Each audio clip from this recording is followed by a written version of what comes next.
fẹ́ máa wò, ọ̀rọ̀ tó jẹ tí ń gbèsè mo fẹ́ gbọ́, ètò lóríṣiríṣi wọ́n wà lọ́lọ́kan òjọ̀kan, ìròyìn tó kojú òṣùwọ̀n àtàwọn ọ̀rọ̀ àgbọ́ fi kọ́gbọ́n, eré wọlé fún tẹ̀rù tọmọ, tèwe tàgbà ẹ má fi para.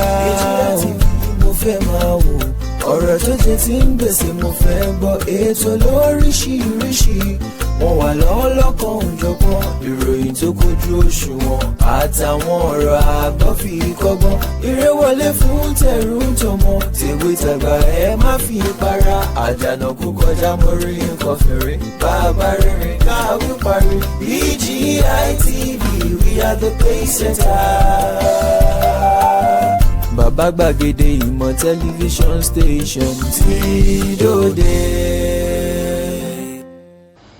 Mo kí gbogbo ojú tó ń wò mí káàkiri ayé, mo kí wa lọ́kùnrin lóbìnrin lọ́mọdé lágbà nínú ilé yìí, mo kí wa pákó dédé àsìkò yìí, àsìkò bójú ọjọ́ ti rí ẹdẹ odò bí bó ló ti rí lọ́dọ̀ ti yín o. ẹ wá nǹkan fìdílé tàbí kẹ fìdílé nǹkan kẹjá jọjẹ gbádùn ètò ọ̀rọ̀ tó ń lọ tàgbédé ní òwúrọ̀ tòní.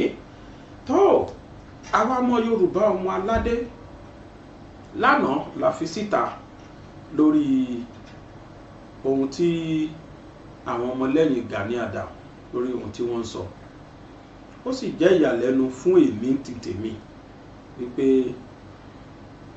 ṣé Yorùbá bọ̀ wọ́n ní ajá tí ó sọnù kì í gbọ́ fèrè ọlọ́dẹ. ìhà tí àwọn ọmọ Yorùbá kan tí wọ́n kọ sí gbogbo ẹni tó ń sọ̀rọ̀ Fúlàní, ìhà yìí máa ń yà mí lẹ́nu. mi rò pé oníkálùkù mọ̀ wípé ibi tọ́rọ̀ Yorùbá dé lónìí, ọ̀rọ̀ wa ti gba kí oníkálùkù pàkìtì mọ́ra. bẹ́ẹ̀ ni ọ̀rọ̀ wa ti gba kí oníkálùkù pàkìtì mọ́ra. ìdí ni pé bá a ti ṣe ń bá Nàìjíríà lọ yìí,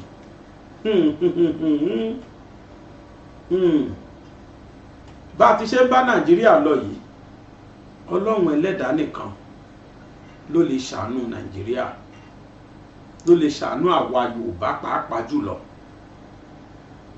ọmọdé mọ̀ pé kóníkálùkù lọ lọ́tọ̀ọ̀tọ̀, òun náà ni solution sí ọ̀rọ̀ tó wà nílẹ̀ yìí báyìí. àgbà náà mọ̀ pé kóníkálùkù lọ lọ́tọ̀ọ̀tọ̀, òun ni solution sí ọ̀rọ̀ tó wà nílẹ̀ báyìí. àbí kí ni ká ti pè é?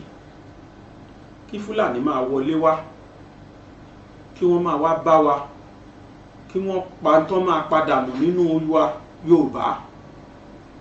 káwọn kan sì wà kó jẹ́ pé ìjà àgbà ni wọ́n ń jà, èmi jù ọ́ ìwọ ojú mi, òun ló bá àwọn tiwọn. òun tán ní kò wò kí òkòbó wọn bọ̀, wọ́n kọ̀ wọn ọ̀fẹ́ bọ̀ ọ́. wọ́n fi ẹ́ joyè àwòdì, o ò ṣetán láti gbẹ́dìyẹ. ó sì rárá àta tí ò joyè kankan, ẹni ẹlẹ́ni tí ò joyè, ṣùgbọ́n bó ti ń gbẹ́dìyẹ ló ń gbé tòlótòló, inú wa ń bí o wá níwọ̀ lọ̀gá. ìwọ tó wá fi joyè àwòdì gangan tó gbẹ́dìyẹ ńkọ́? ẹ jẹ́ á bi wọ́n léèrè. Sunday Igboho kò ń ṣe olóyè kankan nílẹ̀ Yorùbá, kò jẹ́ balógun, kò jẹ́ kákàǹfò, kò jẹ́ nǹkankan. ó ṣàwàgbọ́ lọ́n ti ṣe dáa. ó wá dìde, ó ní èyí tí wọ́n ṣe fún àwọn ọmọ ìyá òun ó ti tó. gbogbo tí Sunday sọ ń gbà yẹn pátá, gbogbo ẹ̀ ló ń padà ṣẹ mọ́ Yorùbá lára yìí. ẹ mọye ẹni tí Fúlàní ti fi lánu, ẹ mọye tó ti kúkú òjijì nínú ọmọ Yorùbá. jẹ́jẹ́ mọ̀ pé mo ti ṣe ń bá yín sọ̀rọ̀ yìí tẹ́lẹ̀ nígbà kan, àgbúrò àwọn Fúlàní yẹn mọ́ nílẹ̀ Yorùbá. àmọ́ lójijì nísìn ìṣọwọ́ tí ẹ̀wà náà yẹ wọ́n sì wá ga. láìpẹ́ yìí la sọ nípa ti Ogun State ní ọ̀nà Ṣàgámù lọ sí Jẹ̀bú Òde. àmọ́ a dúpẹ́ lọ́wọ́ àwọn ọlọ́pàá, àwọn agbófinró, wọ́n sapá àwọn ìta bá ká, a rí pé wọ́n ṣiṣẹ́, wọ́n sì rí àwọn tí wọ́n rí kókó. àwa lè fi gbogbo ẹnu sọ pé gbogbo àwọn tí wọ́n ń terrorize ibẹ̀ yẹn ni wọ́n ti kó tán àmọ́ àwọn ọlọ́pàá ìpínlẹ̀ Ògùn wọ́n gbìyànjú. jẹ́jẹ́ mọ̀ pé mo ti ṣe ń bá yín sọ̀rọ̀ yìí Ọ̀yọ́ state kò tún nísinmi o, pàápàá jùlọ ìlú Ìbàdàn. Ìbàdàn ni wọ́n wà bí bàbá yìí. ẹ bá mi parí ọ̀nà Kakanfò, ẹ pè jáde kó máa bọ̀, kẹ́ ẹ jẹ́ kó gbọ́ wípé Ìgbòho serious, afẹnugba kite, afẹnujẹ kínní kan tó ń pè yẹn, kó wá máa bọ̀. àwọn tí wọ́n ní kó jà sí wọ́n wà ń bàdàn báyìí. gbogbo àwọn tí wọ́n fẹnu wọn búgbò pátá, ìlú Ìbàdàn ni àwọn chíìfù tún wà o. àwọn chíìfù jẹ́ ti mọ̀ àwọn Fúlàní, àwọn ọ̀gá wa pátápátá lẹ̀ Yorùbá tí wọ́n wá dúnkokò mọ́ wa, wọ́n ti wà ní Ìbàdàn báyìí. ṣé bí ọmọ Yorùbá ó ti máa wò rèé, in tó ń ká èmi lára tí máa ń bi wá léèrè rè. Ọlọ́run ti fi ojú ẹ̀ hàn àwọn ọmọ Yorùbá kọ̀ọ̀kan tá a mọ̀ pé wọ́n ká wọ́n ṣò tí wọ́n ní agbára. ṣé bẹ́ẹ̀ nu ká kó wọn pọ̀ ni, kájọ kọ́mọ lùbọ́ ni, tó bá já àjọ ní àníyàn tó dáa síra wa, tó bá jẹ́ lóòótọ́ la fẹ́ kí ilẹ̀ Yorùbá bọ́ lọ́wọ́ ogun Fúlàní. Ta ló ń jẹ́ Fúlàní? Ta ló ń jọ́ máa peri níwájú ọmọ apèèyàn? bóyá ẹ̀ tí mọ̀ activities àwa Yorùbá ó ti affect àwa Yorùbá táwa ṣàtakò ń bí ìwọ̀nba àfẹ́ àbá Fúlàní lọ́mọ táwa ń pariwo yẹn táwọn Yorùbá ò cherish.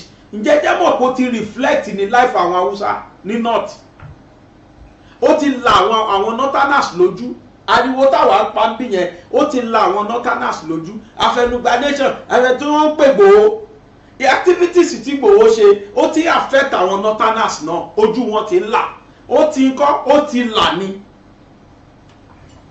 northerners ti ní gut láti máa sọ fún àwọn Fúlàní pé kí wọ́n fìlú àwọn sílẹ̀. northerners ti sọ fún àwọn Fúlàní pé they don't belong to them at all. for example, wọ́n ti ń complain pé gbogbo epo governorship àwọn Fúlàní ni wọ́n ń jẹ láwọn lórí.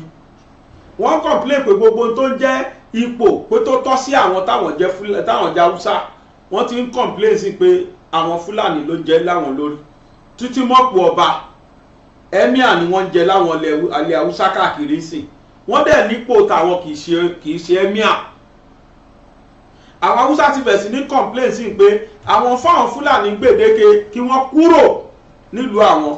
if northerners are saying that, táwọn Haúsá bá sọ bẹ́ẹ̀, kí ló wá ṣe àwa Yorùbá táwa ń tako àwọn Yorùbá ẹgbẹ́ wa táwa náà sọ bẹ́ẹ̀ fún Fúlàní nígbà tá àjọ tán? ṣùgbọ́n o kámàlà àjọ tán o, ó wà nínú àwọn Yorùbá wa tó ń sọ Yorùbá dáadáa tó jẹ́ pé oko tán fi dóyà wọn oko Fúlàní ni. ẹ bá ti ń gbédè ẹnu wọn ẹ rí pédè Fúlàní ni wọ́n sọ.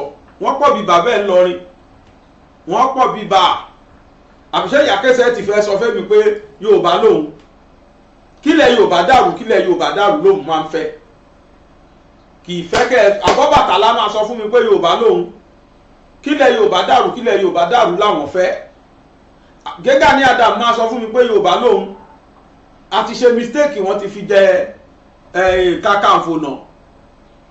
ṣùgbọ́n mistake ta ṣe ó sì lè wà corrected tó bá di pé bàmí ìdébẹ̀ tó ń gbọ́ gbogbo atrocities tó ń perform yìí.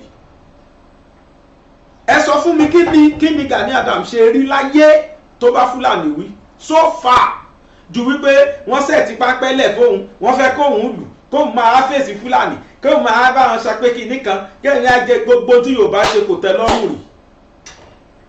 àwọn báyẹn náà dẹ̀ ti gbọ́n, ojú àwọn báyẹn ti là, wọn ò recognize ẹ̀ mọ́, wọn ti ẹ̀ ṣe bí ipá wọn rí mọ́. lẹ́yìn kan jọ pàdé pàtí kan bọ̀ lọ́wọ́ ó tán. wọn pèsè anything pé ẹ ntọ́jọ́ má bò ọ̀rọ̀ àbò ilẹ̀ Yorùbá irọ́ o. Ìgbòho, they would rather call Ìgbòho than calling him. ṣe bó ní ìjókòó ló wà bí sojú ẹ̀ ni làwọn bá ṣe kódà kò sí Ìgbòho Nàìjíríà, wọ́n tún sọ fún pé má wọ́rì, má bá wa sọ̀rọ̀ lórí screen. ìtìjú tó tó yẹn láyé yóò sì ohun tí ìgè tí ò dẹ̀ fi lè bẹ̀ Ìgbòho nìyẹn láyé ohun tí ò fi lè bẹ̀ Ìgbòho nìyẹn.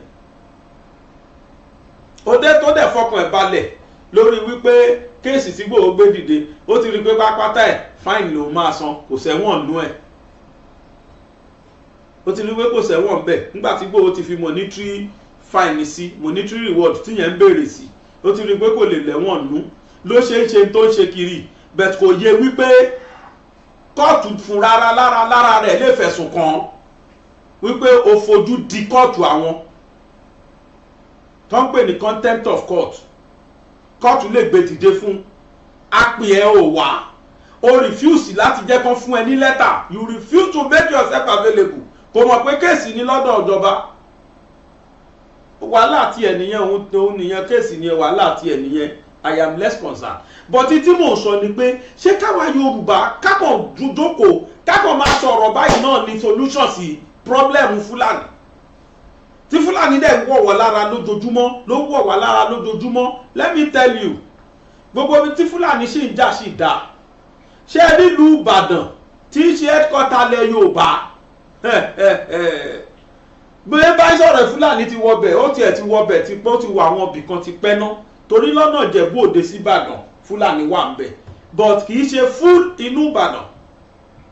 But kéèsì àná ni mo rìpọ́tù fún yín, àná yìí lọ́nà ìdí ayùn rẹ̀, bóyá di ayùn rẹ̀, bóyá di máa kà fún wa, àwọn ẹni ẹlẹ́ni tí wọ́n ń lọ tán rìnrìn àjò lọ lóríṣiríṣi, wọ́n pa tí wọ́n máa pa, wọ́n jọ sí wọn, àwọn tí wọ́n kó sí 35 million náà béèrè lọ́wọ́ wọn láàrin ìgboro Ìbàdàn till now. Mi ò tí gbọ́ kí ṣe gọ́fúnà Ṣèyí Mákindé sọ kankan, bóyá wọ́n fẹ́ sọ pé rọ́ ni, bóyá kò ṣẹlẹ̀ àti ìmọ̀. ṣé ń gbà tí gọ̀gàn bẹ̀rẹ̀ wọ́n tètè sọ̀rọ̀ náà, Ìgbòho nìkan la rí tó ń sọ̀rọ̀, ìfáàtì ẹ̀ tún ṣòfin ni pé kí Ìgbòho kú òwe kò gbọ́dọ̀ dá Fúlàní kankan lọ́wọ́ kọ́, ẹ̀fọ́ kan kì í lẹ́fọ̀ọ́ láwo. ńgbò wá wọ mú tán ni gọ́fúnà ṣe ìbá wa dá sí.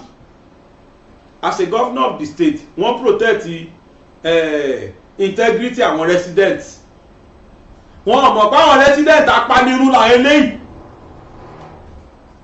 because kò tí ì escalate ńgbà yẹn, ó ṣe ń bẹ̀rẹ̀ ni.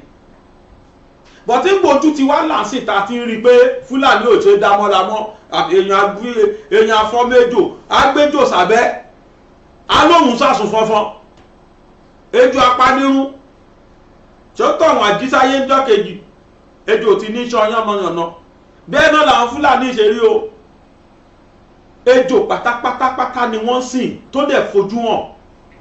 Máa kà fún wa, mi ò ní bàjọba oníjọba jẹ́, kò sí tó kàn mí pẹ̀lú gọ́fúnà àbí president àbí nǹkan kì í bá omi òṣòṣèlú kábà sọ pé bóyá opposition rárá o, bọ̀tí tó ṣẹlẹ̀ ni mo fẹ́ kà fún wa yìí. Driver killed, 4 sustained gunshot injuries as kidnappers abduct 3 in Ibadan. Ibadan, láàrin Ibadan. N tó sọ ni pé wọ́n pa driver, ẹni 4 ló fara gbọgbẹ́ ìbọn, ọgbẹ́ ọta àbọn, wọ́n dẹ̀ jí ẹni 3 gbé lọ nílùú Ìbàdàn. Now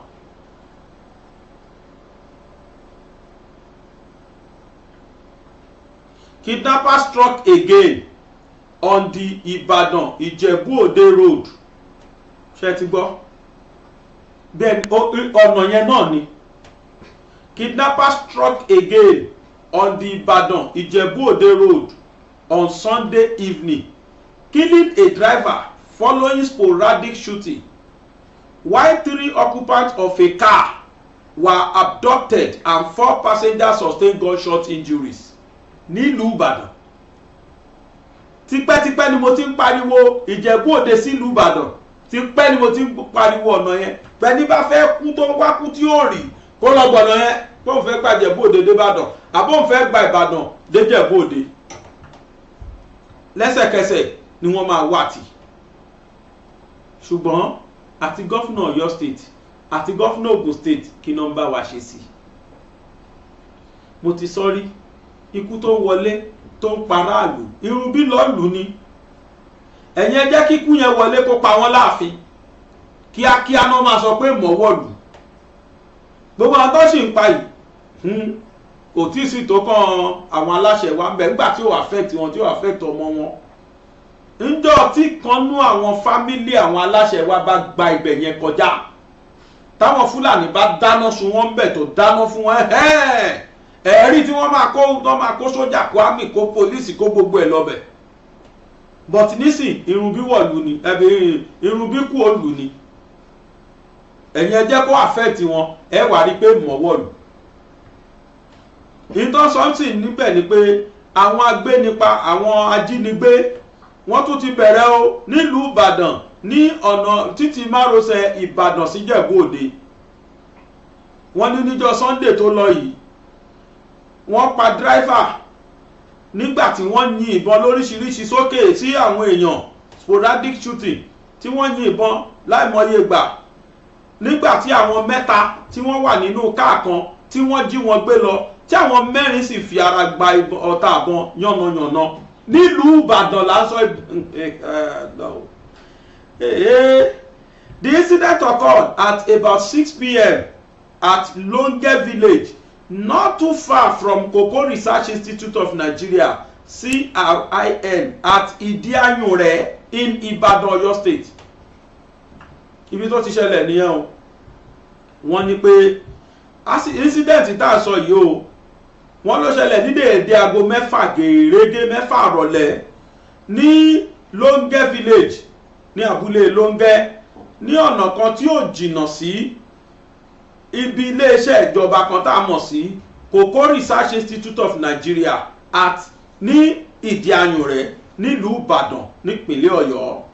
Information gathered by the Nigeria Tribune chetibaweta kanue Nigeria Tribune had it that the kidnappers who had laid ambush came out and started shooting sporadically when they sighted an approaching vehicle. Wọ́n ní ìwádìí fi léde wípé ó fi yé akọ̀ròyìn ìwé ìròyìn Tribune ó fi yé wọn báyìí wípé àwọn agbénipa yìí àwọn ajínigbé yìí wọ́n ní wọ́n ti lọ sábà síbì kan lélẹ̀ tó jẹ́ pé nígbà tí wọ́n ti gbọ́ pé mọ́tò ń bọ̀ báyìí wọ́n kàn jáde síta ni wọ́n bẹ̀rẹ̀ sí ní yìnbọn kíkan nígbà tí wọ́n rí pé mọ́tò ti dé. The kidnappers shot it an unregistered ash colour Toyota Corolla car, a Toyota Sienna ó di méjì, a Toyota Sienna with registration number Lagos Kòsọ̀fẹ́ 387YE and a Mazda 6 car with registration number Lagos AKD 08JB, leading to the death of the Mazda car's driver. Gunshot injuries to 2 female and 2 male occupants in the Sienna bus and the abduction of 3 males in the Toyota Corolla car. Wọ́n wá ní pé àwọn ajínigbé yìí tí ṣe àwọn Fúlàní wọ́n ní lẹ́sẹ̀kẹsẹ̀ ni wọ́n yin ìbọn mọ́ mọ́tò Corolla kan lélẹ̀ tó jẹ́ pé kò ní plate number rárá aláwọ̀ eérú ni. Wọ́n ní wọ́n tún yìnbọn mọ́ mọ́tò Sienna kan tó jẹ́ Toyota ló ṣe lélẹ́yìí tó jẹ́ pé plate number ẹ̀ ní Kòsọ̀fẹ́ 387YE. Bákan náà ni pé mọ́tò Mazda 6 car kan tó ní registration number AKD 08JB lélẹ́yìí tó jẹ́ pé ìbọn tí wọ́n yìn mọ́ gbogbo àwọn mọ́tò yìí àkọ́kọ́ náà ó ṣekú pa ẹni tó wa Mazda 6 yìí ó ṣekú pa lẹ́sẹ̀kẹsẹ̀ wọ́n yìnbọn pa driver ẹ̀ wọ́n sì fi ìbọn wọ́n fi ṣe obìnrin méjì léṣe àti ọkùnrin méjì tí wọ́n wà nínú Sienna. Bákan náà ni pé wọ́n wá jí àwọn tí wọ́n wà nínú Toyota Corolla car àwọn mẹ́tẹ̀ẹ̀ta tí wọ́n wà ńbẹ̀ tí wọ́n jẹ́ ọkùnrin ni wọ́n jí gbé lọ. The driver of the Mazda car later identified as Abiodun Emmanuel Omotoye and that of Sienna bus were said to have made spirited effort to escape from the kidnappers' attack, causing their being shot at. Ọwọ́ alẹ́ rí ẹni tó wa Mazda yìí tí orúkọ rẹ̀ jẹ́ Abíọ́dún Emmanuel Ọmọ́tóyè àtẹni tó wa Toyota Sienna yìí wọ́n láwọn méjèèjì gbìyànjú láti rí pé àwọn sá mọ́ àwọn agbénipa yìí lọ́wọ́ wọ́n sá mọ́ wọn lọ́wọ́ débi pé wọn ò rí wọn mú. Eléyìí ló fà á tí àwọn Fúlàní fi yìnbọn mọ́ mọ́tò wọn. The owner of the Mazda car, however, survived the attack as he came out of the car unscattered, though visibly shaken. A credible source who craved anonymity told the Nigeria Tribune.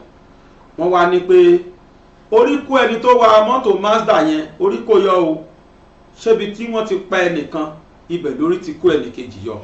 Wọ́n ní orí kó ẹni tó wa Mazda yẹn yọ débi wípé nígbà tí ó jáde ní inú mọ́tò tiẹ̀ nǹkan kan báyìí ò kàn lára rárá, ṣùgbọ́n ṣe ló ń gbọ̀n kíjokíjo bí ewé ojú omi.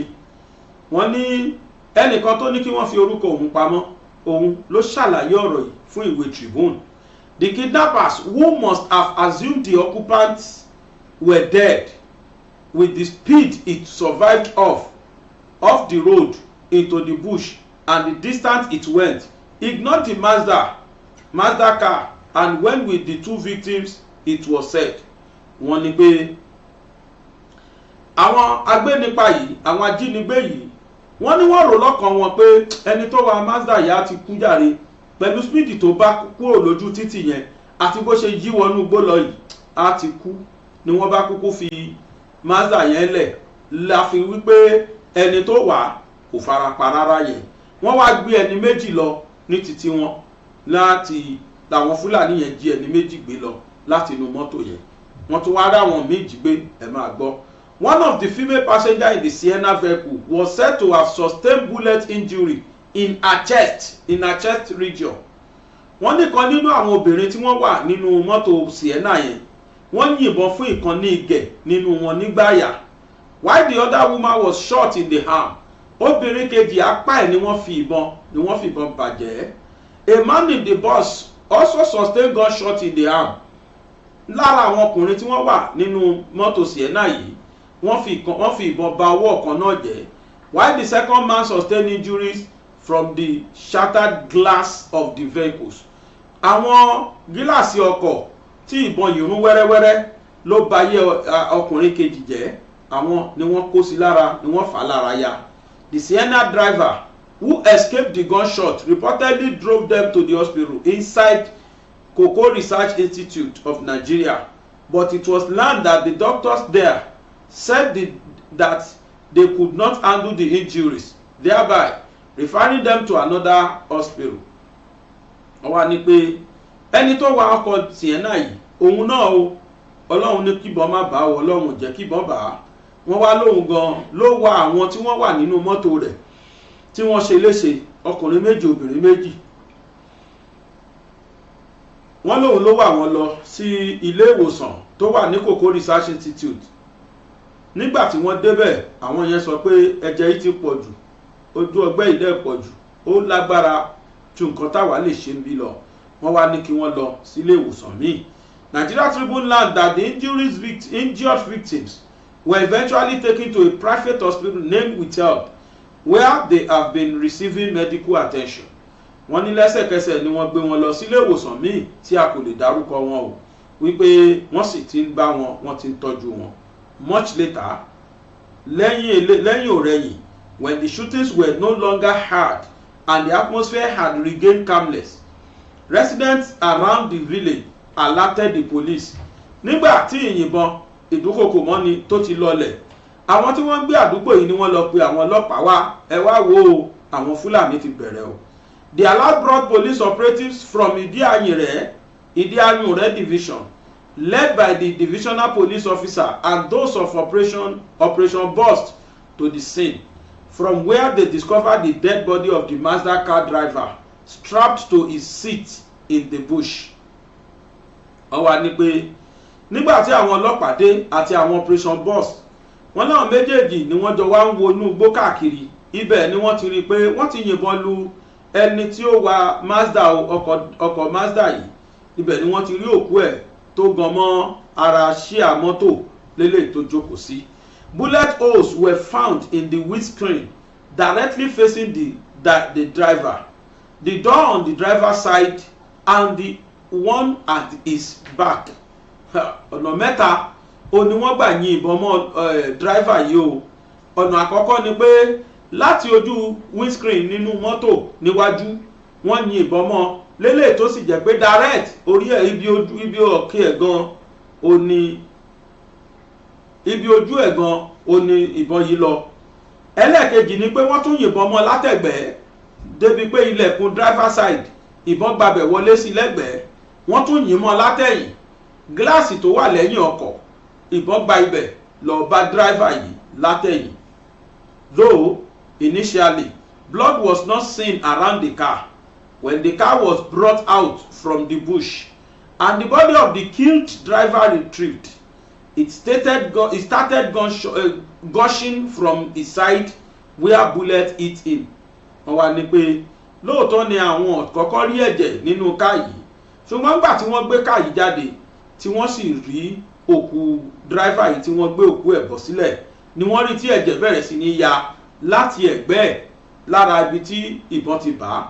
After scanning the nearby bush, the police saw the Toyota Corolla car with bullet holes in its bonnet and no one inside.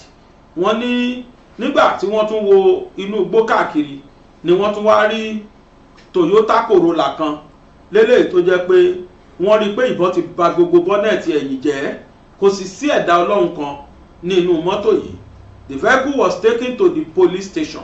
Ibẹ̀ ni wọ́n ti gbé mọ́tò yìí lọ sí ọgbà ọlọ́pàá. Àwọn tí wọ́n wà nínú mọ́tò yìí la sọ pé wọ́n jí gbé lẹ́ẹ̀kan, wọ́n kó gbogbo wọn lọ. The abducted men, whose names were given simply as Gbenga, Segun and Emma, were said to have been coming from Olunde on their way to a yet to be ascertained destination when they ran into the kidnappers. Wọ́n wá ní pé àwọn ọkùnrin tí wọ́n gbé yìí o tí wọ́n jẹ́ mẹ́ta, orúkọ kìíní jẹ́ Gbenga, ìkejì jẹ́ Ṣẹ́gun, ìkẹta jẹ́ Emma. Àwọn mẹ́tẹ̀ẹ̀ta yìí tí wọ́n gbé yìí ìlú kan tí wọ́n ń pè ní Olúndé ni wọ́n ti ń bọ̀ nílùú Ìbàdàn. A sì lè sọ pé bí báyìí ò ní wọ́n lọ, ṣùgbọ́n wọ́n kó sí ọwọ́ àkóló àwọn Fúlàní tí wọ́n jí wọn gbé.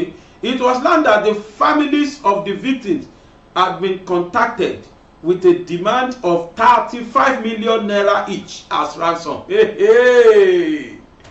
Ṣé ní gbàgbọ́ adídẹ́gbọ́n ń ṣe wá nílẹ̀ Yorùbá sẹ́ ẹ̀ tí mọ̀ ọ̀rẹ́ ní ọmọ bàjọ́.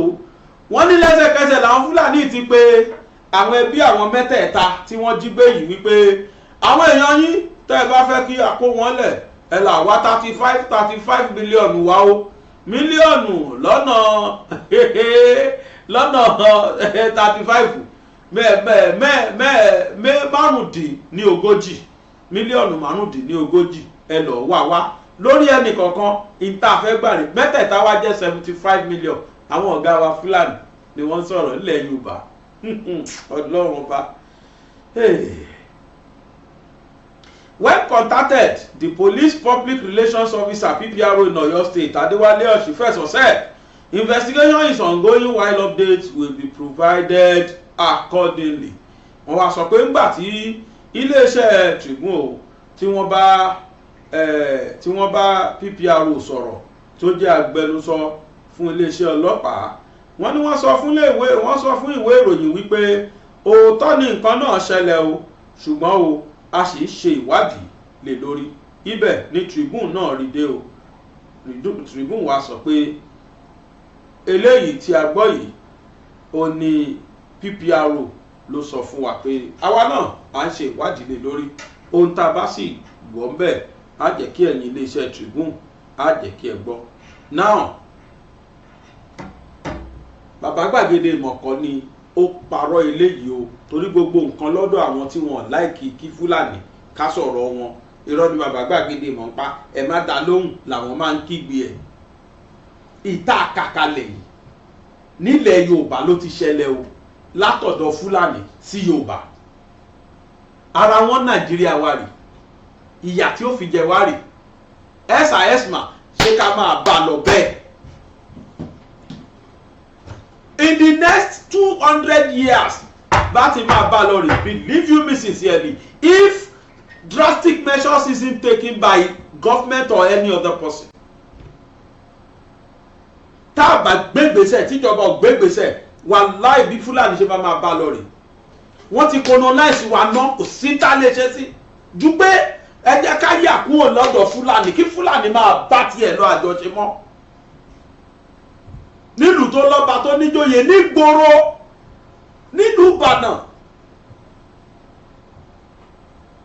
óre o láti Sunday èmi ò tí gbọ́ kí gọ́fúnà Ọ̀yọ́ state sọ sí o ẹ kò jọjúmọ́, it's no more new, kò ń ṣe news mọ́, kò jọ wà láì kò jọjúmọ́, ó ti di daily routine, ó ti di nǹkan tí ó fíríkì yàn mọ́ pé Fúlàní gbéyàn lẹ̀ Yorùbá ń gbowó kò fíríkì wa mọ́, kò mi wa mọ́,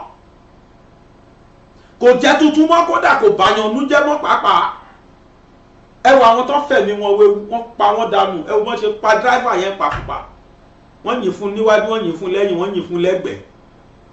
Àìmọye ẹni tó ti pa àwọn olólùfẹ́ ẹ̀ dànù, àìmọye àwọn tó ti lùsọ olólùfẹ́ bẹ́ẹ̀ nílẹ̀ Yorùbá ni o, wọn ò lọ́lẹ̀ Fúlàní o. Ṣé Fúlàní tiẹ̀ nílùú nílẹ̀ Nàìjíríà ni? Wọ́n ń ṣọmọ Nàìjíríà, wọn nílùú bí. Bàbá wa sọ pé àbá wọn ṣe mọ́, ẹ máa criminalize àwọn tí wọ́n sọ̀rọ̀ wípé àwọn fẹ́ yọ kúrò ní Nàìjíríà. But when that country fails them, security wise, the country is not working. Gbogbo effort tó bá ṣe, àwọn Boko Haram tó kó sínú àwọn military wa, wọ́n jẹ́ kó yọ. Ẹ ṣe ká máa bá lọ bẹ́ẹ̀ ní kájọ máa wò. Àwọn tó dẹ̀ jábẹnu gan, àwọn yẹn ń gbàbọ̀dè lọ́tún lọ́sì. Ẹnìkan ṣo tó wá jáde tó yarí tán pátápátá, ó wà lẹ́xà ìsìn, inú Yorùbá dẹ̀ dùn, we think everything is normal. A rò pé nǹkan normal ní Nàìjíríà. Wọ́n gbà láyé ó wọlé wá ṣòkú yẹ, irí ẹ̀ níyẹ́ ẹ̀kúlé o. Most of nǹkan tọmọkùnrin yẹn ní láyé ẹ̀ ló lose. Gbogbo ẹni tó bá ń dìtẹ̀ Sunday Igboho lórí pé ọmọ Yorùbá dojúkọ, wọ́n ń gbéga, wọ́n ń pọ́nlé, onítọ̀wọ́n Ọlọ́run máa bínú sí Ọlọ́run. Mo rí voice note kan tí ìyá Kèsẹ́ ti ṣe, mo kàn gbọ́ fẹ́rẹ́ ní mi tí gbọ́ full, tí n bá gbọ́ full máa gbé wa. Bẹ́ẹ̀ ti ṣe gbé Sunday Igboho, bẹ́ẹ̀ ṣe gbé lórí Ìbà Gani Adams, kò dáa o, kò ṣe kéré bẹ́ẹ̀ o, máa gbọ́ wèrè. Mo ní máa gbọ́ ìyà torí ẹ̀ ti yí, ìyà tó ti ní torí ẹ̀ ti dry, kò jẹ́ dry làwọn náà belongs to, kò jẹ́ kó jọ dá dry lẹ̀ ní tọ́pọlọ wọn ti dry. Tí kì bá ṣe bẹ́ẹ̀ ni, ẹ jọ̀ọ́ ẹ sọ fún mi kí ni Gani Adams lose, and I will tell you 5 things tí Igboho lose in the process of freeing Yoruba from the bondage of Fulanis. Igboho lose ìyá tó bí, the most precious things to any child in the world, ìyá ni. Ọkùnrin ni mí, but ìyá precious jù kódà ju bàbá lọ. Kí ni reason? Ìyá ló rù wá fóṣù 9. Ìyá lámúyàn láyé fún àìmọye fọ́dún 2, fọ́dún 3, ẹlòmí ọdún 3, ẹlòmí ọdún 2. Bí ìyá bá lo oko tó lo odò, ó di gbàwù lẹ́yìn ẹ̀, á pọ̀n. Ó di dandan kó pọ̀n wá. Míìkì tó yọ lára ẹ̀tọ́ ló ń fún lọ́fẹ̀ẹ́. Odidi ọdún 2 sọdún 3 ló fi fún wa mú. Bó bá ń lo òde pátí, bí wọ́n bá ránṣọ ẹgbẹ́, tóun náà bá wọn rán bẹ̀. Ó lè já àrùlò gbàkó tó bá wọn rán. Ó pọ̀ wá tó báyìí láṣù sí lára fò ó. Bàbá kí ni kẹbí bàbá tí bàbá ṣe ni kó wá jíjẹ mímu fún wa. Bàbá náà ní tiẹ̀, ó ní kódà bàbá gbìyànjú o, bàbá try, bàbá náà pàtàkì, ọkùnrin lèmi náà. Àmọ́ pàtàkì náà sí bàbá kò tó pàtàkì náà sí ìyá o. Ìyá lára ọmọ, ẹ lọ wo gbogbo ọmọ tí ìyá wọn bá ti kú. A níbì kan tó máa yọ lára ẹ̀, tó máa fìyà jẹ, tó ń bá mọ̀ pé mo miss ìyá mi, kò sí kábàjẹ́ ìyá mi wà láyé ni, solution àti wà ní ọ̀rọ̀ yìí. Àfihàn ni tó jẹ́ pé kò gbọ̀ndúmọ̀ yẹ, àdẹ̀fọmọ tí ò bá dá sí ìyá láti ilẹ̀. Ó wá lùsì ìyá ẹ̀, ó ti lùsì bàbá láti kékeré, ṣùgbọ́n lùsì ìyá ẹ̀ lórí struggle yìí. Ọmọ wà ní exile, ìyá òkú sọ́wọ́ ọmọ ẹ̀ ó sì mọ̀ pé ọmọ ń wà níbì kan ṣé ronú yẹn lásán ò ti pààyàn.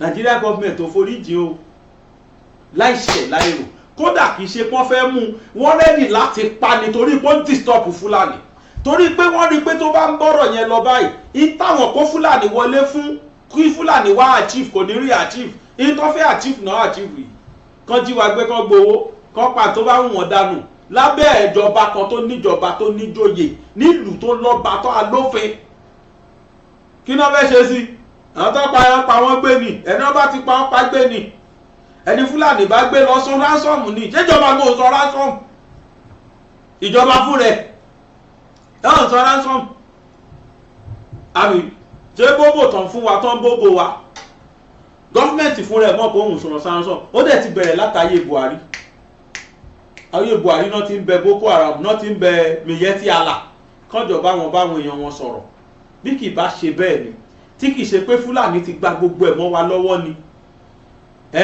ẹ wojú àti ń pariwo pé kí wọ́n proscribe Miyetti Allah látijọ́ yìí they refuse to proscribe them till tomorrow ó yẹ kán ti name wọn kán ti label wọn as terrorist group àwọn gangan ni wọ́n kó Fúlàní wọ Nàìjíríà kò dẹ̀ sí nǹkan tó wà lórí ẹ̀mí Fúlàní ju pé ẹ jẹ́ ká pa wọ́n ká gbalẹ̀ wọn that is their own mission and they are never Muslim tó tiẹ̀ máa ń dùn mí ni pé tó bá wà ní Islamic sect these people are never Muslim they know nothing about Islam wọ́n gbé àwọn brothers wa kan ní last year wọ́n lọ ṣe program kan Kano wọ́n wá ń bọ̀ ọ̀nà ni wọ́n ti kó wọn they are 5 in number àwọn márààrún ibẹ̀ náà ti gbàwé last year ibẹ̀ ni wọ́n ti ṣínú Iléyá tún dé bá wọn bẹ̀ pàápàá kódà yìí tí wọ́n release wọn bóyá November wọ́n pa àwọn mẹ́fẹ̀ẹ̀fà padà sá mọ́ wọn lọ́wọ́ ni wọ́n ti gbé kú wọ́n ti gbẹja àwọn mẹ́ta kọ́ sá lọ wọ́n padà àwọn mẹ́ta míì náà tún padà sá lọ lẹ́yìn tán sanwó tán tún release wọn. àwọn brothers wa yẹn ní táwọn bá ti ń kírun báyìí problem ni fún wọn pé wọn gbà káwọn kírun àwọn èèyàn dẹ̀ máa refer sí wọn as Muslim sect wọn they are never Muslim. jìbìtì tí wọ́n lò tán fi Islam bojú tí wọ́n fi kọ́ńkà gbogbo Kánò ní gbogbo ilẹ̀ Haúsá nìyẹn Islam yìí náà ni wọ́n fi bojú tán fi gba gbogbo ìjọba lọ́wọ́ Fúlàní lọ́wọ́ àwọn northerners àwọn Haúsá àwọn máa sọ lẹ́nìí wọ́n á ní Sókótó ìlú Fúlàní Sókótó ń ṣe ìlú Fúlàní wọ́n gbé Usman Danfodio wá tọ́ nínú Sókótó ni òun dẹ̀ ló pọ́ bá wọn ọmọ ọba wọn tó jọba lẹ́yìn tí bàbá ẹ̀ gbéṣẹ̀ òun ló pa next thing tó máa ṣe ni pé wọ́n bẹ̀rẹ̀ sí ní fa àwọn ọmọ tí wọ́n jọba ẹ máa gbọ́ emir àfínì kan emir àfínì òun fúnra ẹ̀ jẹ́ sultan nígbà tí wọ́n pọba Sókótó wọ́n pa mò ń fẹ́ rántí orúkọ máa yẹn máa rántí mo lò nínú Tani Fúlàní ẹ tó bá wo Tani Fúlàní story tí mò ń sọ yìí wà ń bẹ̀ ìyá àti bàbá ẹ̀ wá wọ́n rìn wá ni láti fún tájà lọ wọ́n ń ṣe ọmọ Sókótó tẹ́ bá dé Sàfàrà àwọn náà náà pọ̀ jù bẹ́ẹ̀ bẹ́tì Haúsá ló ní Sàfàrà wọ́n ń ṣe ọmọ fún wọn ń ṣe Fúlàní tẹ́ bá dé Katsina wọ́n á nílùú Fúlàní wọ́n ń ṣe Fúlàní ò nílùú Nàìjíríà àwọn northerners yẹn yarí yẹn sì lójú wọn ti ń là pé Fúlàní must leave their territory orí tí Yorùbá ti ń kọ tipẹ́ àwọn ará àwọn agbẹ̀yìnbẹ̀bọ̀jẹ́ kan nínú ọmọ Yorùbá tí wọ́n máa criminalize àwọn tí wọ́n sọ̀rọ̀ nípa wípé àló ti tó àbá Fúlàní ṣe mọ́ àtúnrà àwọn olórí ibú kan tí wọ́n ń ṣe bíi pé kò sírú àwọn tí wọ́n fẹ́ kán proscribe àwọn tó ń sọ̀rọ̀ pa pé Yorùbá fẹ́ pín tí wọ́n lọ ń sáré ba secretariat jẹ́ tán láwọn àwọn ṣe dry onítìrí ìyá àwọn mua olọ́gà kò sí gbogbo ẹ̀ they are written scripts just the target is just for government to proscribe anything Yorùbá nation kò sí reason tán fi ṣe gbogbo òṣì tán ṣe yẹn láti oṣù kan lánàá níjẹta oṣù kan jẹta àbánà ni bóyá àná àbí jẹta ló pé oṣù kan tán láwọn gba dry ẹ tí rí kan ṣe nǹkan kan látijọ́ náà nígbà tọ́pọlọ wọn ti dry Democratic Republic of Yorùbá là kí náà tí ì ṣe látijọ́ láwọn ti gbà ìhàlẹ̀ nìkan la rí bí tejò ìhàlẹ̀ ọkọ̀ ìhàlẹ̀ dànù ni àwọn apàṣẹ ìmákindé àwọn arìnrìn òkèèrè kan ìyá àwọn máa rìn lọ bá ṣe ìmákindé ìjọ wa ti ń sọ kí ẹ̀rí tó mú bọ̀ torí pé wọ́n ń pawó díẹ̀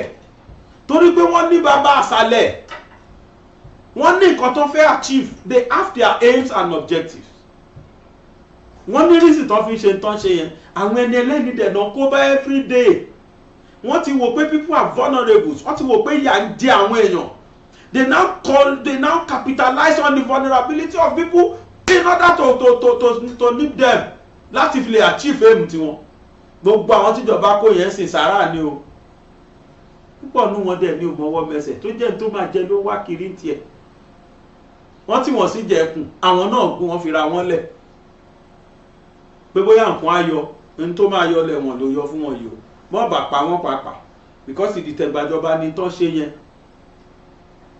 àwọn tí wọ́n ń jà fúnlẹ̀ Yorùbá àwọn yẹn jà with ọgbọ́n orí with normal protocols tó ń follow wọ́n ń ṣoníjàgídíjàgún èèyàn bíi ti Dúpẹ́ ẹ lọ ń káṣọ mílítírì wọlé ẹ lọ ń kó aṣọ pólísì wọlé ẹ lọ ń kó bọn àkútó ìmájì oníkálukú wá ṣe dáladála bí bó ṣe wù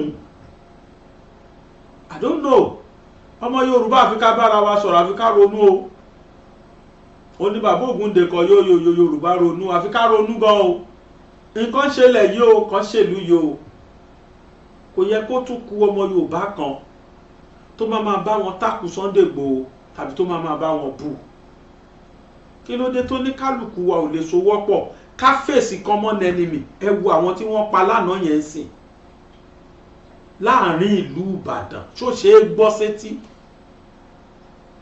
ìtàn ṣe l'Ógùn state àìmọye ìtàn ṣe Lagos state àìmọye tòǹdó tiẹ̀ ní kí ló ṣubú tẹ̀hún tòǹdó ní kí ló ṣubú tẹ̀hún Èkìtì ńkọ́ ilẹ̀ Yorùbá wo ló wá kù tá a lè sọ pé security lélẹ́yìí o kò sí o ní orílẹ̀ Yorùbá náà wọ́n ti sọ di lucrative ventures ká pààyàn ṣeré ká jíyàn gbé ká máa béèrè ransom because wọ́n ti rí náà wọ́n mọ̀ àwọn náà máa ń study situation of things the first week in Tinubu nobody heard of Fulani rampaging rárá ṣùgbọ́n wọ́n kọ́kọ́ fi yẹn study government yẹn pé ṣé lè ráyè tàwọn ìgbà tó dẹ̀ ti rí pé ìjọba yẹn o èkó lé ìjọba gbọ́ bọ̀bọ̀ yìí ò tiẹ̀ lé gbogbo ṣé ń fẹsẹ̀ palẹ̀ níwájú ọmọge àwọn náà yà òwe ògọ̀ ìjọba eléyìí náà friendly ìjọba ni o ìjọba tó láìkì àwọn tó wà friendly ni wọ́n yà gbọ́ ọ̀sọ́hùn àwọn sójà náà gbìyànjú tágbára wọn ká bẹ́ẹ̀ tó mí pọ̀jọ kà lọ bíjọba bá rẹ́dí lóòótọ́ láti dismantle àwọn arábí kò ná ìjọba Nàìjíríà ní anything but who want to bet the cat torí pé àwọn náà ni wọ́n wà ìjọba àwọn náà láláṣẹ a lè máa rí Yorùbá bẹ́ẹ̀ lóòótọ́ but how long or how far ni Yorùbá yẹn fi lẹ́nu ọ̀rọ̀ tó àwa àsọ̀ǹgbè tó yẹ ká dìde rèé káwa fẹnu wa kọ méje ṣùgbọ́n instead kárí kí Yorùbá papọ̀ kájọ béèrè common demand ìtaàrí nípa àwọn elite they are criminalizing those that are calling for freedom àwọn tó jẹ́ elite tó ń rò pé àwọn kàwé wọ́n ti wá gbàgbé pé this struggle is being led by a professor ẹni tó jẹ́ professor of history tó mọ ìtàn and I'm surprised in tó ń ṣẹlẹ̀ sí ìran Yorùbá yìí tá a bá ṣọ́ra mo tún sọ o tá a bá ṣọ́ra ọlọ́mọ ẹ̀ka wà lójú kan báyìí o kí Fúlàní kó dẹ̀ máa wọlé sí wa lára kó máa ṣẹ́ẹ̀lì wa bó ṣe wù wọ́n ta ló fẹ́ mú wọn èèyàn kan ìbá fẹ́ mú wọn ni wọ́n bá bẹ̀rù anybody ni wọ́n á wà ní Ìbàdàn wà máa pa àwọn èèyàn lóko ń bẹ̀ àìmọye tó ti ṣe kọjá l'Ógùn state àìmọye tó Ọ̀yọ́ state àìmọye tó Oǹdó àìmọye tèkìtì kílò kí lẹ fẹ́ ṣe fún wọn torí wọ́n ti rí pé wíìkì ni wọ́n dẹ̀ tún ní pẹ́nu yóò kó láàrin ilẹ̀ Yorùbá mọ́ tẹ́ fẹ́ àwọn kan dókò lókè wọ́n ní kí náà pò òyìnbó restructuring náà fẹ́ ńgbọ̀n bá restructure lóòótọ́ Fúlàní àwa free wọ́n wà ní wọ̀lú yín wá mọ́ wọ́n ní wá pa yín mọ́ àmì máa tọra yín dey play. Kí ni ìṣọ̀ṣọ́ nífẹ̀ẹ́ mú wa? Ẹbí kọ́ máa fún wa lẹ́tọ̀ lómi, kọ́ máa fún wa lówó tó yẹ kọ́ fún wa, wọ́n máa ṣe kiri. Ṣé yẹn ní kí Fúlàní stop? Wọ́n á pa bótò dẹ́ndẹ́ sílẹ̀ Yorùbá lára. The only solution tó lè restrict Fulani from entering Yoruba territory ó ní kí Yorùbá ní nation tiẹ̀. Kódà tó bá fún wa region torí pàṣíjọjọ́ ọmọ Nàìjíríà, Fulani are free to live anywhere in this country. Torí pé ọmọ citizen kan náà ni wá. They can still live in Nigeria anyhow, any place in Nigeria, any state, any city. Láì gba visa, láì sí any barrier. A máa rí wọn bí ọmọ Nàìjíríà. Wọ́n á dẹ̀ wọlé, wọn máa pa tán máa pa. Kódà kẹgbà region. And that is why regional government is no more working. Káti ẹni government fẹ́ ṣe regional kò work unless tí wọ́n bá lè repatriate gbogbo Fúlàní tó wà lẹ́ Nàìjíríà kọ́kọ́ wọn lọ májídún bí ti Ghana ṣe kọ́kọ́ wọn tó pé ṣé àfẹ́rí yín ní Nàìjíríà mọ̀ tó dẹ̀ ṣòfin pé no single Fulani must be cited in this country. Ṣé wàá possible? Ìjọba ò lè bẹ́ẹ̀ ṣe dey play. Kì í ṣe àwọn náà wà nípò ni àwọn fáná wà lókè pátápátá. Fulani ìjọba tó wà ńbẹ̀ yìí ẹ lọ ṣe sẹ́sọ̀ Fulani kẹwòye èèyàn mélòó ló lẹ́nu ló wà nípò wọn ò lè rí ṣe ni. arábìyẹn ti position ara wọn débi bẹ́ẹ̀ ní Fulani tí Buhari wá ṣe emancipation of Fulani power lówó ló wá àchífù tiẹ̀ ó fún wọn ní àyè náà kọjá bẹ́ẹ̀ wọ́n ráyè fẹ́ fúrọ̀ kò síbi tí ò fi wọ́n sí. Look at ló fúnru Gúmi yẹn lọ́rọ̀ láti máa sọ̀rọ̀ náà. Àwa Yorùbá wá jókòó tẹ́tẹ́rẹ́ àfọwọ́lẹ́rán wọ́n pa kúkúrú wọ́n pa gúngùn àìmọye ọmọ wa tó yẹ kó dèèyàn lọ́la náà ti forí ẹ̀ fagbọn àwọn Fúlàní. Bẹ́ẹ̀ bá dẹ̀ sọ inú wa máa bí àwọn kan ní ẹ̀yìn dárúkọ wọn mọ́ àwọn mùsùlùmí kan àwọn bílífù ọmọ ìyá àwọn ni wọ́n níta ní lápá nírun mùsùlùmí lè mi o Fúlàní ò ọmọ ìyá mi. I decline to accept them as my family. Islam sọ pé gbogbo mùsùlùmí ọmọ ìyá ni wá bẹ́ẹ̀ àwọn ò ń ṣe Muslim. Wọ́n ń ṣe Muslim. Ẹ lọ bí gbogbo àwọn tí wọ́n gbé léèrè kò sí tó jẹ́ kó kírun nu wọn. Àwọn fúnra wọn ò dẹ̀ kírun wọ́n mu tí ju kíní dálẹ̀ lọ. Gbogbo drugs ayé ìyàwó Fúlàní ló mú. I couldn't imagine. Lára ransom táwọn èèyàn máa ń san tó bá ní àwọn fẹ́ gba 35 million okay àti 35 million pé ẹ̀yin ẹ máa wo kí náà máa demand. Àwọn tí wọ́n ti gbé èèyàn wọn rí tán wò mí wọ́n lè dẹ́rì sí. Ntẹ́mi confirm ni. Bẹ́ẹ̀ bá àwọn onífà ẹni yẹn lọ lè finú pa wọ́n pàápàá. Ẹ ràgbó bẹ́ẹ̀ bá mọ ibi tán ti ń ta cocaine gan wọ́n lè ní ẹ lọ rà wá. Gbogbo contraband ìmúkúmu láyé yìí náà máa ní ẹ̀rà sínú ẹrù. Àwọn dáhùn mùsùlùmí tí bó jihad wo náà ń jà. Ọkọ̀ sọ Islam lẹ́nu wọn láwọn ṣe nǹkan yìí. They are never Muslims. People should stop calling them Muslim. Gbogbo tó ṣe Islam never taught us that. Islam never taught me that I should be kidnapping people, I should be killing them, or I should be raping them. No, Islam kọ́. Kò sí violence inú Islam. Truly and really it is a religion of peace. Tẹ́ni tẹ́ bá rí tó fi ipá tó fi jà kì í ṣe Mùsùlùmí. Torí pé they don't follow the doctrines of that religion. Look at them. Wọ́n sọ gbogbo ayé di ọ̀dẹ̀. Àwọn nìkan ni. They are very selfish. They are very self-centered. They don't care for anybody's life. Ìwà cannibal ló wà lára wọn. Apanirun ajẹyàn níwà tó wà lára wọn. Wọn lójú àánú kò sójú àánú fún wọn. Ẹ bá dẹ̀ rí wọn rọ̀hún. Ẹ bá rí wọn rọ̀hún. Tọ́wọ́ àwọn tó wọ́ bá tó nínú wọn náà tẹ́ bá rí wọn rọ̀hún kan báyìí náà máa ń rí.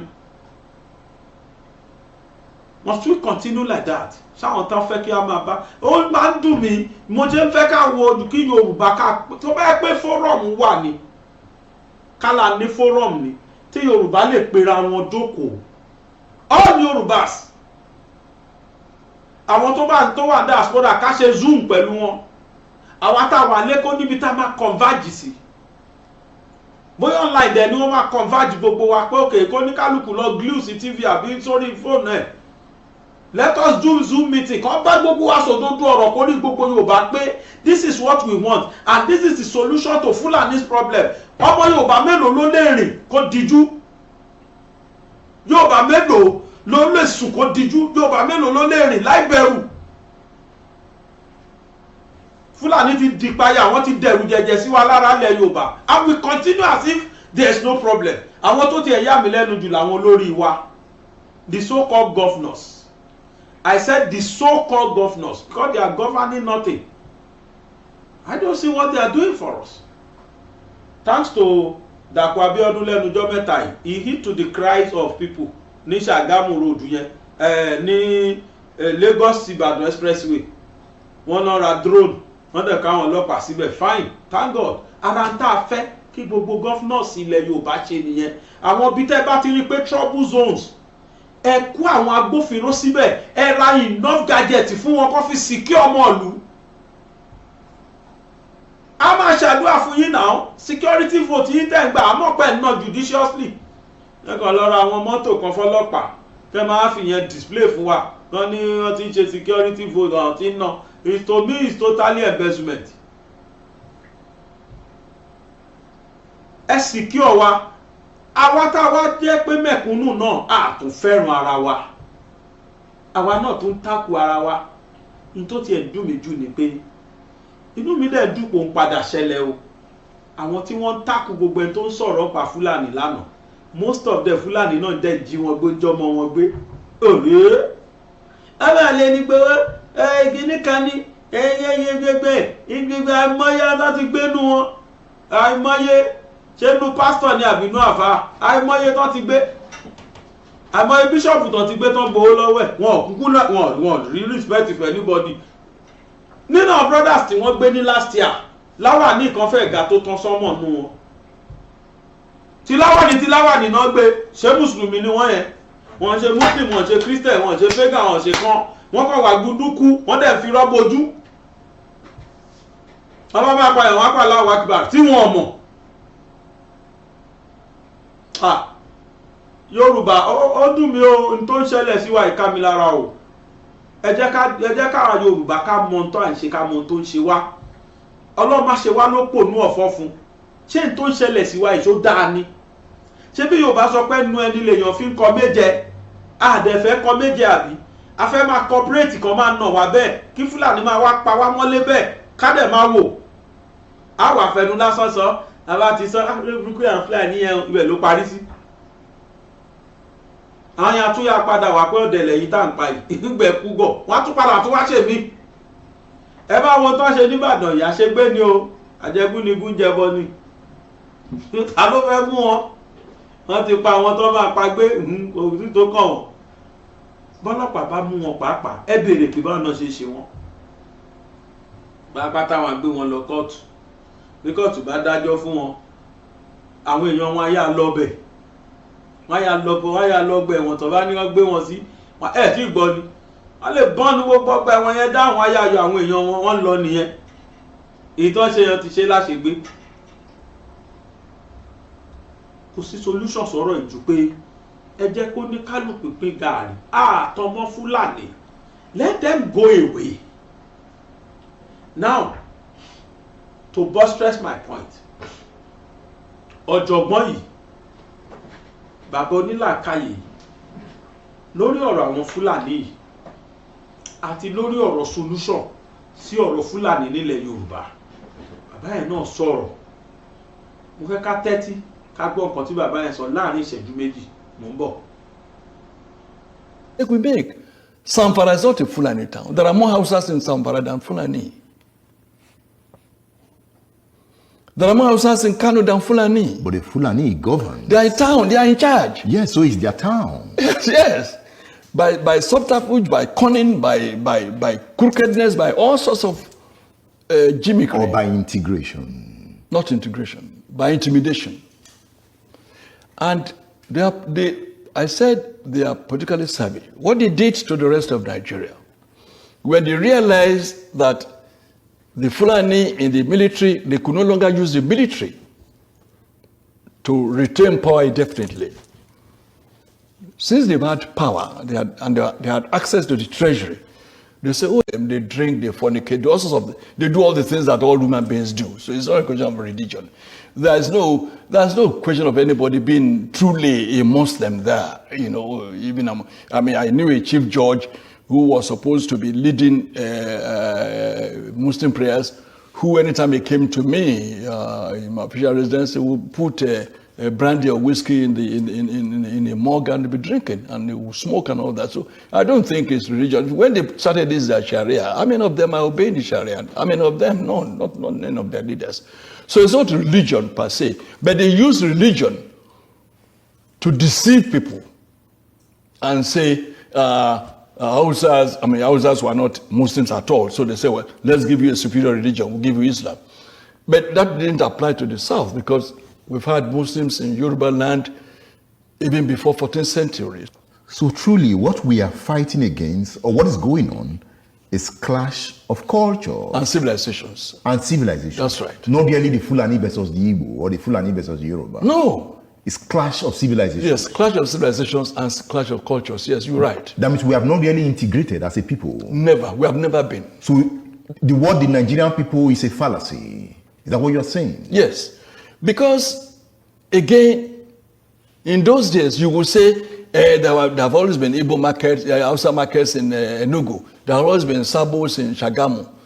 But those sabos were occupied by Hausas. Hausas are peaceful people. We traded in Kola North. We did even the few Fulanis that came with them at that time, when you had a sabo in Shagamu or in Ibadan here, they would still look for one Fulani man and make him their Seriki. How did the Hausa accept they were subdued. They were subdued. Despite their large number. Yes, they were subdued. Of course, they killed, they ruined, they extirpated their 7 kingdoms. They killed their 7 rulers and took over under the guise of religion. Another thing they used the word corruption. Oh, your people are corrupt. We are saints. Your people are corrupt. They've always used the word corruption to deceive people. But the jihad is over. How come the Hausa man is yet to claim that Hausaness again? It's just now that the efforts we are making in the South have begun to yield fruits. You will be surprised to hear that now in Hausa land, we now have Hausa Christians. Never had that before. Never. You now have Middle Belt Forum that are saying we are not Northerners, we are Middle Belters. We are not Northerners. Don't call us Northerners. Now, when you see a Jukum man or you see a Lantan man and you say you are Hausa or you are Fulani, he will be angry. He may even draw his dagger. Don't call me Fulani. I'm not Fulani. I'm not Hausa. What we did not know until recently is that when you call a Fulani man Hausa, he will be angry. He will say Banzani. Because he knows that I'm superior to Hausa. How can you say I'm Hausa? But before Buhari came to establish his suzerainty over Nigeria, we all lumped all of them together. We're Northerners. And like I wrote some 4 years ago, there's no North. There's no North that we used to know. The North is dead. There's nothing called North anymore. So there's a Fulani now standing on his own. It's standing on its own. There's no more North. If they try any war today, oh God of mercy. The kind of cohesion you had in the army, the military in 1966, will never happen again in this country, if there is a country at all. You will not find a Hausa soldier now, an Igbo soldier going to Enugu to kill a fellow Igbo. You will not even find an Igbo soldier coming to Ibadan to kill a Yoruba man, or a Yoruba soldier going to Enugu to kill an Igbo man. It will not happen again. So the Lantan people, the Benue people will never ever allow themselves to be used by any Fulani mischief maker. So if I'm getting you right, your argument is that the Fulani hegemony has been broken. Dead. If the Fulani hegemony has been broken, yes, does it mean that the social structure of Nigeria is about to witness a very hard hit that will lead to a new Nigeria? Yes, for those who agree with you to the extent of the fact that there are still some people who want a Nigeria, a group that I don't belong to. But for such people, yes, with the weakening of Fulani hegemony, there could be a Nigeria that will integrate the Soba Fulanis, the town Fulanis, and still reconstruct, rebuild, and then have a Nigeria that should be. But I, as a person, as Tola Adeni, believe that it will take probably 1,000 years to change the mindset of a Fulani person whose philosophy is kill, maim, rape, send away people from their land and let me occupy it. That is the bush Fulani. It is the bush Fulani. Not the town Fulani. Not the town Fulani. And the town Fulani is more in number. No! The town Fulani is less than 1%. How did you get that figure? Oh, go and find out. Let them allow a sense. What are the town Fulani? They're very few. The ones who have in Abuja. Or the few that dot spaces in Sokoto. I'm sure that you know that Sokoto, as we speak, is not a Fulani town. Is it not? No, that's a mistake we make. Zamfara is not a Fulani town. There are more houses in Zamfara than Fulani. There are more houses in Kano than Fulani. But the Fulani govern. They are a town. They are in charge. Yes, so it's their town. Yes. By subterfuge, by cunning, by crookedness, by all sorts of gimmickry. Or by integration. Not integration, by intimidation. And I said they are politically savvy. What they did to the rest of Nigeria, when they realized that the Fulani in the military, they could no longer use the military to retain power indefinitely. Since they've had power, they had access to the treasury, they say, oh yes, Edmond is from the east or wherever, brilliant man. He may likely oppose us and contest with us and rival us. Let's make him an ambassador. Let's give him an oil block. Let's make him a billionaire. We padlock his mouth. Let's get an Abiola. Make him a billionaire. Let's get this. Let's get that. And make them big. They will never be able to look us in the face. Then we can continue. Looting the treasury, we can continue. And once when we are in control of the treasury, we are in control of everywhere. So we can hire thugs. We can do whatever we would like. And that is why they introduced what I call plutocracy into Nigerian political etymology. Plutocracy. Meaning? Plutocracy is the government of the rich. Yeah. Oligarchy is the government of the muscle men.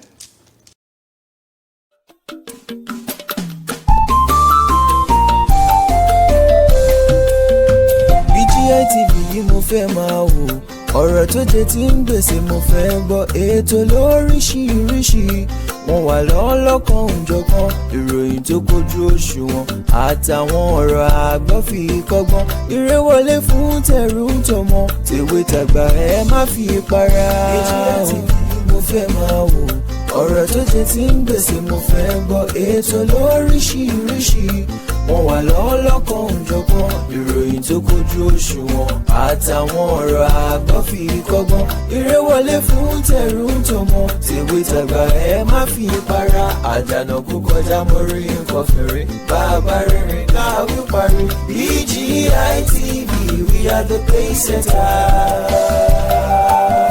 Bàbá gbàgede ìmọ̀ tẹlifíṣọ̀n station tí dòde.